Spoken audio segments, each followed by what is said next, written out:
जय श्री राधे कृष्ण दोस्तों। राजा के कुछ देर दुकान पर बैठने से सेठ जी की बहुत बिक्री हुई। सेठ ने राजा को बहुत भाग्यवान समझा और उसे अपने घर भोजन के लिए ले गया। सेठ के घर में सोने का एक हार खूंटी पर लटका हुआ था। राजा को उस कमरे में अकेला छोड़कर सेठ कुछ देर के लिए बाहर गया। तभी एक आश्चर्यजनक घटना घटी। राजा के देखते ही देखते सोने के उस हार को खूंटी निकल गई। सेठ ने कमरे में लौटकर हार को गायब देखा तो चोरी का संदेह राजा पर किया, क्योंकि उस कमरे में राजा ही अकेला बैठा था। सेठ ने अपने नौकरों से कहा कि इस परदेसी को रस्सियों से बांधकर नगर के राजा के पास ले चलो। राजा ने विक्रमादित्य से हार के बारे में पूछा तो उसने बताया कि उसके देखते देखते खूंटी ने हार को निगल लिया था। इस पर राजा ने क्रोधित होकर चोरी करने के अपराध में विक्रमादित्य के हाथ पांव काटने का आदेश दे दिया। राजा विक्रमादित्य के हाथ पांव काटकर उसे नगर की सड़क पर छोड़ दिया गया। कुछ दिन बाद एक तेली उसे उठाकर अपने घर ले गया और उसे अपने कोलू पर बिठा दिया। राजा आवाज़ देकर बेला को हाँकता रहता। इस तरह तेली का बेल चलता रहा और राजा को भोजन मिलता रहा।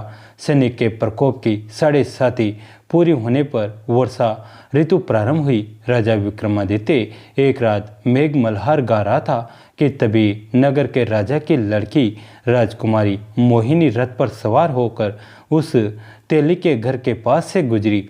उसने मेघ मल्हार सुना तो उसे बहुत अच्छा लगा और दासी को भेजकर गाने वाले को बुला लाने को कहा। दासी ने लौटकर राजकुमारी को अपंग राजा के बारे में सब कुछ बता दिया। राजकुमारी उसके मेघ मल्हार पर बहुत मोहित हुई थी, अतः उसने सब कुछ जानकर भी अपंग राजा से विवाह करने का निश्चय कर लिया। राजकुमारी ने अपने माता पिता से जब यह बात कही तो वे हैरान रह गए। राजा को लगा कि उसकी बेटी पागल हो गई हैं। रानी ने मोहिनी को समझाया, बेटी तेरे भाग्य में तो किसी राजा की रानी होना लिखा है, फिर तू उस अपंग से विवाह करके अपने पांव पर कुल्हाड़ी क्यों मार रही है।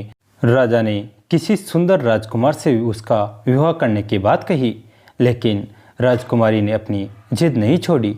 अपनी जिद पूरी कराने के लिए उसने भोजन करना छोड़ दिया और प्राण त्याग देने का निश्चय कर लिया।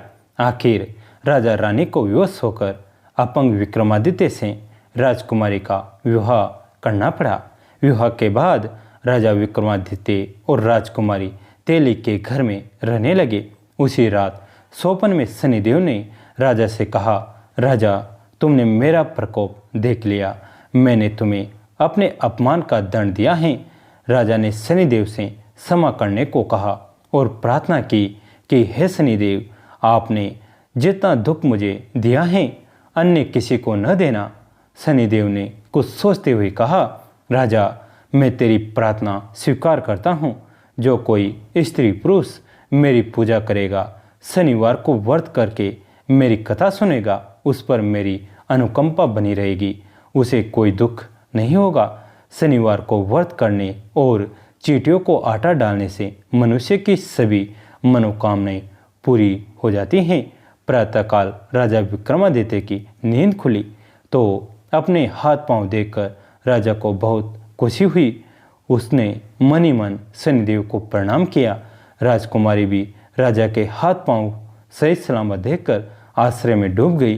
तब राजा विक्रमादित्य ने अपना परिचय देते हुए शनिदेव के प्रकोप की सारी कहानी कह सुनाई। सेठ को जब इस बात का पता चला तो दौड़ता हुआ तेली के घर पहुंचा और राजा के चरणों में गिरकर क्षमा मांगने लगा। राजा ने उसे क्षमा कर दिया, क्योंकि यह सब तो शनिदेव के प्रकोप के कारण हुआ था। सेठ राजा को अपने घर ले गया और उसे भोजन कराया।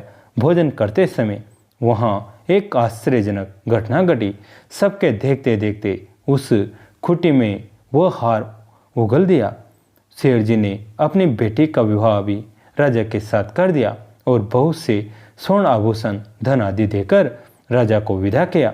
राजा विक्रमादित्य राजकुमारी मोहिनी और सेठ की बेटी के साथ उज्जैनी पहुँचे तो नगरवासियों ने हर्ष से उनका स्वागत किया। उस रात उज्जैनी नगरी में दीप जलाकर लोगों ने दिवाली मनाई। अगले दिन राजा विक्रमादित्य ने पूरे राज्य में घोषणा करवाई, शनिदेव सब देवों में सर्वश्रेष्ठ हैं। प्रत्येक स्त्री पुरुष शनिवार को उनका व्रत करे, व्रत कथा अवश्य सुने। राजा विक्रमादित्य की घोषणा से शनिदेव बहुत प्रसन्न हुए। शनिवार का व्रत करने और कथा सुनने के कारण सभी लोगों की मनोकामनाएं शनिदेव के अनुकंपा से पूरी होने लगी। सभी लोग आनंद पूर्वक रहने लगे। दोस्तों, कैसी लगी आज की कहानी कमेंट करके जरूर बताएं। वीडियो को लाइक करें, चैनल को सब्सक्राइब करें, घंटी के बटन को दबाकर ऑल पर क्लिक करें। दोस्तों, इस कहानी को अपने दोस्तों के साथ, फैमिली के साथ शेयर जरूर करें। कहानी अंत तक सुनने के लिए आप सभी का तहे दिल से धन्यवाद।